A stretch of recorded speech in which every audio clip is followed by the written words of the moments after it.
Hello दोस्तों, welcome to ABC matric YouTube channel. दोस्तों मैं हूं पिंटू सिंह। तो आज दोस्तों हम लोग कक्षा 10 का प्रश्नावली 11.1 जो कि रचना है या बनावट है कंस्ट्रक्शन का प्रश्न संख्या 1 को सॉल्यूशन करने वाले हैं। तो सबसे जो आसान विधि है उस विधि के माध्यम से आज हम आपको हल करके दिखाने वाले हैं। फिर इससे जो लेंदी प्रोसेस होगा मैं आपको नेक्स्ट वीडियो में हल करके दिखाऊंगा। ठीक है दोस्तों, तो चलिए शुरू करते हैं। सबसे पहला जो प्रश्न है उसमें क्या कहा जा रहा है कि 7.6 सेंटीमीटर लंबा एक रेखाखंड खींचिए और इसे 5:8 के अनुपात में विभाजित कीजिए, यानी 5/8 के अनुपात में विभाजित कीजिए और फिर दोनों को मापिए। ठीक है, प्रश्न तो बहुत आसान है और इसका सॉल्यूशन भी बहुत ईजी हम आपको देने वाले हैं। तो चलिए शुरू करते हैं। यह आपका एनसीईआरटी यानी बीटीसी का बुक का पहला सवाल है। ठीक है, तो चलिए शुरू करते हैं। सबसे पहले हमको कहा क्या गया है दोस्तों कि 7.6 सेंटीमीटर लंबा एक रेखाखंड खींचिए। तो जैसे जैसे हमको कहा जाएगा हम उसी तरीके से करेंगे दोस्तों। तो चलिए शुरू करते हैं हम लोग। सबसे पहले हम 7.6 सेंटीमीटर का एक रेखाखंड खींच देंगे आपको स्केल की सहायता से। चलिए स्केल की सहायता से यहाँ आपको जीरो है, यहाँ से शुरू करेंगे तो 7.1 सेंटीमीटर का एक रेखाखंड खींच लेंगे। 7 यहाँ है, 5 यहाँ है, 6 यहाँ, 7.6 सेंटीमीटर का। दोस्तों ये मैं आपको पेन से बना रहा हूँ क्योंकि आपको वीडियो में साफ नहीं दिखाई दे पेंसिल से, इसलिए मैं आपको पेन से बना के दिखा रहा हूँ। और एक और चीज़ आपको बता दूँ कि आधा सेंटीमीटर या 1 सेंटीमीटर का हेरफेर भी हो सकता है क्योंकि पेन से बनाने में इसका जो नोक होता है वो थोड़ा सा मोटा होता है, यानी जो बॉल होता है वो। और पेंसिल से बनाने में आपको इधर उधर नहीं होता है, इसीलिए पेंसिल से आप लोग प्रयास करेंगे बनाने का। हम पेन से इसलिए बना रहे हैं ताकि आपको स्पष्ट दिखाई दे। चलिए, तो अब यहाँ पे हम खींच दिए। चलिए हम इसका नाम कुछ भी दे देते हैं, जैसे मान लेते हैं हम ए दे दिए और बी दे दिए। ठीक है, अब क्या करते हैं कि ए पे भी एक न्यूनकोण खींचेंगे और जितने डिग्री का न्यूनकोण हम ए पर खींचेंगे उतना ही डिग्री का न्यूनकोण हम बी पर भी खींचेंगे। लेकिन फ़र्क सिर्फ इतना होगा कि हम ये ए पे अगर खींचेंगे तो ऊपर या नीचे की तरफ खींचेंगे। दोनों में से जिधर हम खींचेंगे न्यूनकोण उधर इसमें नहीं खींचेंगे, उसके विपरीत दिशा में खींचेंगे। जैसे इसमें हम ऊपर खींचते हैं न्यूनकोण तो बी पे हम नीचे खींचेंगे, या ए पे अगर हम नीचे खींचते हैं तो बी पे ऊपर खींचेंगे। ठीक है दोस्तों, चलिए तो हमें न्यूनकोण खींचना है ए या बी पे। ठीक है, दोनों पे। तो चलिए ए पे पहले कर लेते हैं। ए पे हम चलिए ऊपर ही खींच लेते हैं। तो मान लेते हैं ये न्यूनकोण ले लेते हैं।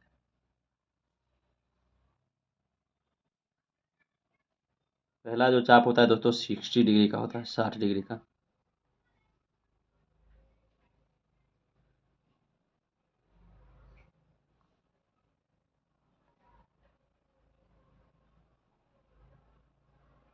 ये अपना 60 डिग्री का चाप खींचा गया। अब देखिए 60 डिग्री का हम खींचेंगे तो सीधा लंबा ऊपर की ओर जाएगा। हम चाहते हैं कि कम जगह में बनाएं तो हम इससे कम डिग्री का चाप खींचेंगे, जगह कम लगेगा। ठीक है, और बन जाएगा। तो इसका हम आधा कर लेते हैं, 30 डिग्री का चाप इसको बना लेते हैं। कितने डिग्री का? 30 डिग्री। 60 को कर देते हैं 30। दोनों इस कोण को हम दो भाग में बांट देंगे तो 30 हो जाएगा। 60 का डिवाइडर आपको 30 डिग्री का कोण आपको दिख रहा है यहाँ पे, तो 30 डिग्री का कोण हो गया। अब इसको हम बढ़ा देंगे, लंबा ले लेंगे। इसको आपको जितना खींचने का मन होगा उतना आप खींच सकते हैं, आपके ऊपर निर्भर करता है।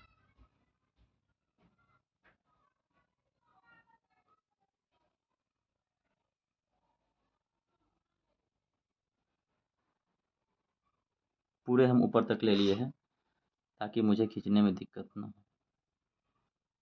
ठीक है दोस्तों, अब यहाँ पे भी हम खींचेंगे।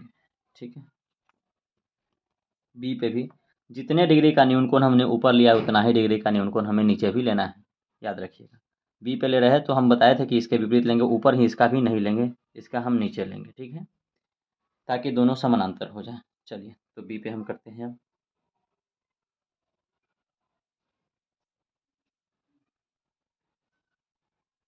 पहला चाप आपको 60 डिग्री का आएगा।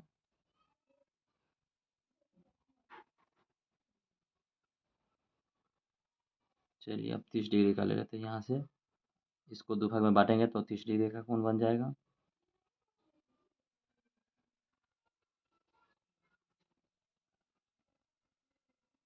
चलिए ये जो कटा वो आपको 30 डिग्री का होगा। इसको भी हमें जहाँ तक मन होगा वहाँ तक हम ले लेंगे। चलिए, चूँकि देखिए इसका गाढ़ा आ रहा है इसलिए थोड़ा सा इधर उधर हो सकता है दोस्तों। आप इसको बनाएं तो सावधानी से बनाएं और पेंसिल से बनाएं। चलिए, ये हो गया। इतना हमने काम किया। तो जितना बड़ा कोण हमने यहाँ पे लिया उतना ही बड़ा कोण हमने यहाँ पे भी लिया। दोनों जगह सेम कोण लिए है। कितना डिग्री? 30 डिग्री। ये लिखेंगे या ना लिखेंगे फिर भी काम चलेगा, लेकिन दोनों जगह क्या होना चाहिए? सेम होना चाहिए। इससे क्या हुआ कि यह जो रेखा है और यह जो रेखा है ये दोनों समानांतर हो गए। इसको हम नाम दे देते हैं वाई, इसको नाम दे देते हैं एक्स। तो ये ए एक्स रेखा हो गया, ये बी वाई हो गया। ठीक है, अब हम इस पे काम करते हैं। ठीक है, तो इतना करने के बाद अब हमें देखना है कि हमारा अनुपात क्या है। ठीक है, सबसे पहले तो हमने ये नापने का काम किया। इसके बाद जो काम यहाँ से दिया हुआ था उतना काम हम लोग अपने तरीके से किए। पहले दो कोण खींचे, न्यून कोण। ठीक है, अब जो यहाँ पे कहा जा रहा है कि 5/8 के अनुपात में विभाजित करना है। 5/8 के अनुपात में, तो 5/8 के अनुपात में आपको विभाजित करना है। तो क्या करना पड़ेगा कि सबसे पहले क्या दिया गया है? 5 दिया गया है, और सेकेंड बार में कितना दिया गया है? 8 दिया गया। ठीक है दोस्तों, 5 और 8 दिया गया है। तो इस तरीके से हम लोग को करना है। ठीक है, चलिए करते हैं। तो पहला जो है आपको 5 है, तो पहला जो बिंदु है अपना ए। ठीक है, उस साइड से हमें कितना लेना है? 5 खंड लेना है। और जो हमारा जो है 8 दूसरा है बट्टे में, तो आपको दूसरे बिंदु से 8 लेना है। कितने लेना है? 8 लेना है। तो चूंकि यह लंबा नहीं है, ज़्यादा छोटा ही हो गया है, इसलिए इसमें हमको छोटा छोटा ही लेना पड़ेगा। इतना छोटा ले कि हमें इस दोनों इतना में हमको क्या पुड़ जाए? 8 पुड़ जाए। ठीक है, तो इसके लिए हमें बहुत छोटा छोटा चाप लेना पड़ेगा। अपने मन से एक छोटा सा चाप ले लेना करके, और वही चाप सभी जगह काटना पड़ेगा। चलिए मान लेते हैं हम इसको इतना छोटा लेते हैं। 1,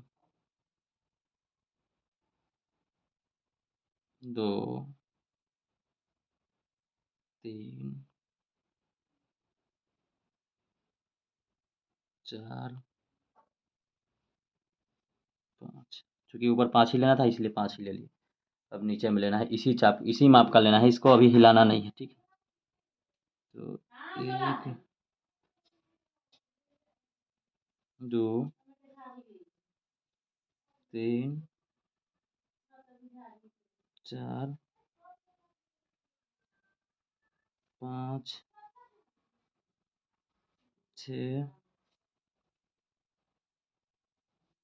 7, 8। चलिए, हम बराबर चाप का लिए हैं। ठीक है, अब इसका नाम हम दे देते हैं दोस्तों A1, A2, A3, A4, A5। ठीक है, 5 तक लेना था, 5 तक ले लिए। इसको हम B से लिए इसलिए इसको B1, B2, B3, B4, B5, B6, B7, B8। चलिए, तो हमें 5 और 8 के अनुपात में विभाजित करना था। अब देखिए यहाँ पे जो पाँचवा बिंदु है इसका, और इसका जो 8वां बिंदु है, इसको हम मिला देंगे तो इस रेखा को जिस अनुपात में विभाजित करेगा वही आपको 5/8 के अनुपात हो जाएगा, क्योंकि हमने बराबर लंबाई का लिया है और न्यूनकोण भी बराबर लिया है। ये दोनों आपको एक दूसरे के समानांतर हो गए हैं। चलिए, तो हम आपको इसको मिला देते हैं। जो हमारा नेक्स्ट काम है आपको इसको मिलाना है। चलिए मिलाने का काम करते हैं।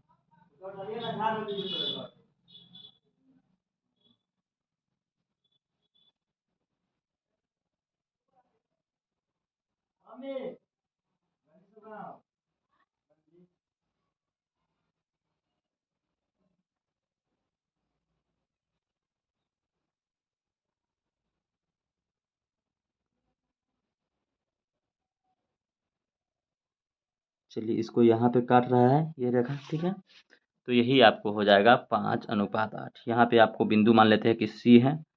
तो जो सी रेखा है, सी बिंदु जो है वो आपको 5/8 में आपको विभाजित कर रहा है। किसको? ए बी को। या आप इसको चाहे तो पूरा को आप मिला सकते हैं। मिला ही देते हैं, चलिए बेहतर रहेगा।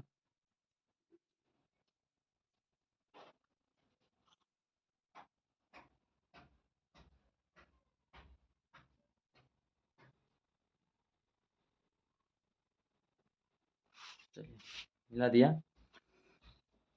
तो इस रेखा को आपको ए बी को सी बिंदु जो है वह 5:8 में विभाजित कर दिया गया है। यहाँ पे 5:8 हो गया, 5 इधर हो गया, इधर 8 हो गया। चलिए अब हम लोग इसको मापेंगे। पहले लिख लेते हैं कि हमें करना क्या है, या फिर अब माप लेते हैं पहले। ठीक है, देखिए कितना आया, 2.9 आया ये। और आगे का आपको 2.9 इधर का आया, इधर का कितना आया, 4.6 आया है ना, 4.6 इधर आ गया। तो इधर 3 आना चाहिए था, थोड़ा सा आपको हेर फेर हो गया। ये 4.5 ही इसको हम मानते हैं कि आया हुआ है, क्योंकि बिंदु का हेर फेर थोड़ा सा हो गया है। चलिए तो अब हमें जो रचना के चरण लिखना है, उस रचना के चरण को लिखते हैं कि क्या क्या हमें लिखना पड़ता है इसमें। सिर्फ कंस्ट्रक्शन बनाने से ही हमारा काम नहीं हो जाता है। तो चलिए लिखते हैं कि क्या क्या हमें लिखना है। चलिए अब इसमें हमें करना कुछ नहीं, बनाना कुछ नहीं है, इसीलिए हम इसको अब निकाल देते हैं प्रकार से। देखिए निकाल करके अलग कर लिए। अब चलिए सबसे जो पहला बिंदु है हम क्या लिखें। तो हमने क्या किया है, सबसे पहला लाइन कि हमने एक रेखाखंड खींचा है 7.6 सेंटीमीटर का स्केल की सहायता से। तो हम यहाँ पे लिखेंगे कि स्केल की सहायता से 7.6 सेंटीमीटर का एक रेखाखंड ए बी खींचा, क्योंकि इसका नाम हम लोग ए बी दे दिए हैं। ठीक है, ए बी खींचा। हम लोग इतना काम किए हैं सबसे पहला। 7 सेंटीमीटर का एक रेखाखंड, 7.6 सेंटीमीटर का एक रेखाखंड ए बी खींचे हैं। ठीक है, अब इसके आगे क्या करना है देखिए।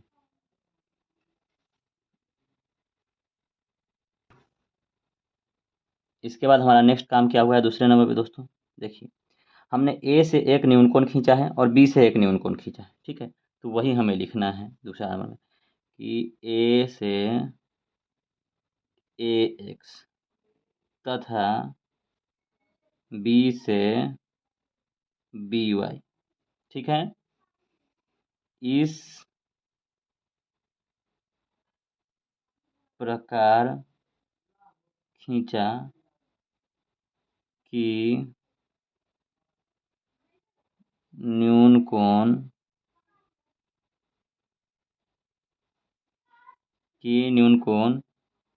अब चलिए यह कोण का नाम क्या हो जाएगा, ये जो कोण है इस कोण का नाम क्या हो जाएगा, बी ए एक्स। कोण बी ए एक्स बराबर इस कोण का नाम क्या हो जाएगा, ए बी वाई। तो कोण B sorry A B Y यहाँ हो जाएगा। इसको ऐसे लिख लेते सही से, कोण ए बी वाई हो तथा ए एक्स समानांतर हो बी वाई के। जब ये दोनों कोण बराबर होंगे एक रेखा के तरफ, दोनों एकांतर कोण, तो आपको ये दोनों रेखा क्या हो जाएंगे, समानांतर हो जाएंगे। तो यह समानांतर हो जाएगा। ठीक है, एक समानांतर है बी वाई। ठीक है, इतना आपको दूसरा नंबर में हुआ। अब फिर नेक्स्ट काम हमने क्या किया है। ठीक है दोस्तों, तो आइए हम लोग लिखते हैं क्या किए हैं। हम ए एक्स पर क्या लिए हैं, A1 A2 A3 A4 A5 लिए हैं। फिर बी वाई पर क्या लिए हैं, B1 B से लेकर के B8 तक लिए हैं। अब कैसे लिए हैं तो लिखेंगे, पहले लिखते हैं ए एक्स पर A1 A2 A3 A4 तथा A5। ठीक है, एवं बी वाई पर B1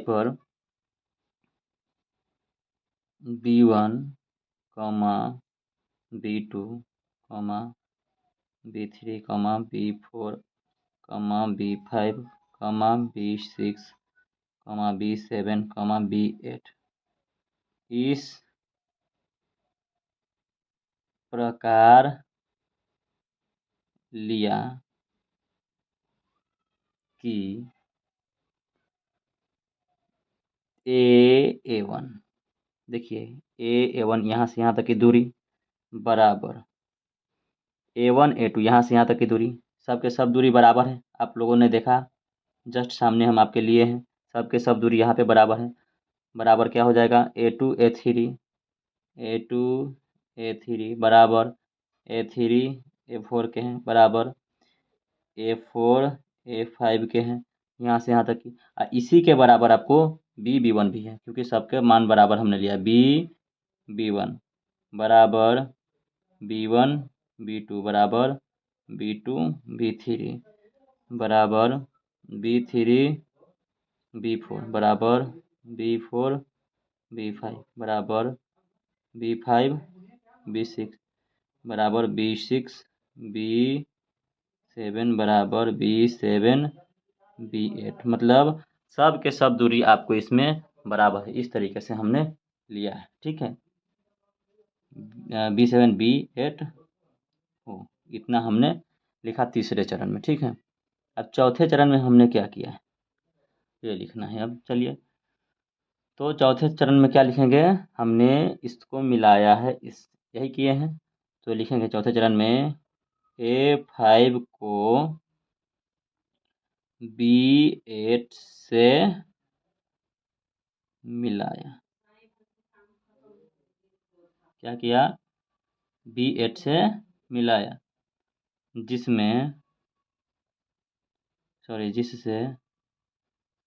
मिलाने से क्या हो गया आपको,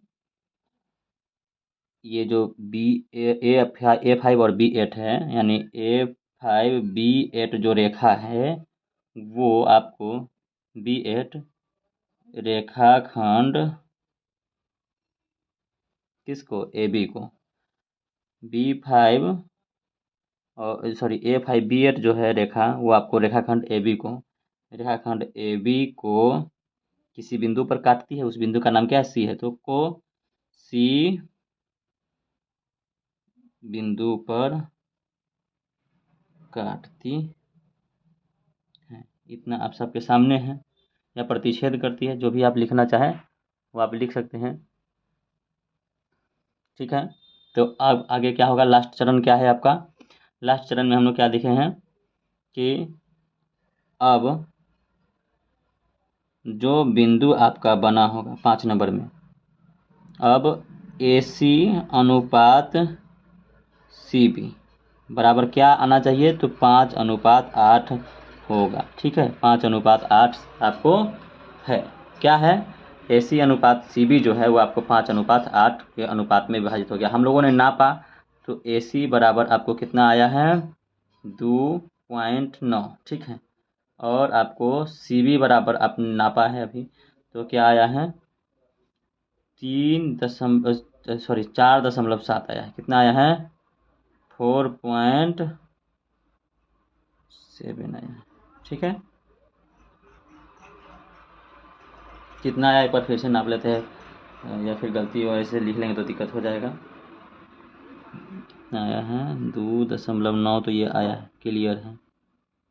इसको नापे हुए तो 4.7 आया है। अब चलिए इस दोनों को जोड़ करके देख लेते हैं क्या पूरा है। 5.8 तो 9 7 16 के 6 4 2 6, ये 7.6 होना चाहिए टोटल, है ना। तो 9 7 16 के 6 4 2 6 और 1 7, पूरा पूरा आपको आ रहा है, ठीक है। इतना आ रहा है। आप इसको जांच करना चाहे कि क्या हमारा जो अनुपात है वो सही है, तो कैसे जांच करेंगे, तो एक शॉर्ट टेक्निक हम दूसरे पेज पे आपको बताते हैं, देख लीजिए। अगर आप जांच करना चाहें तो देखिए जांच कैसे करेंगे, क्या हो जाएगा।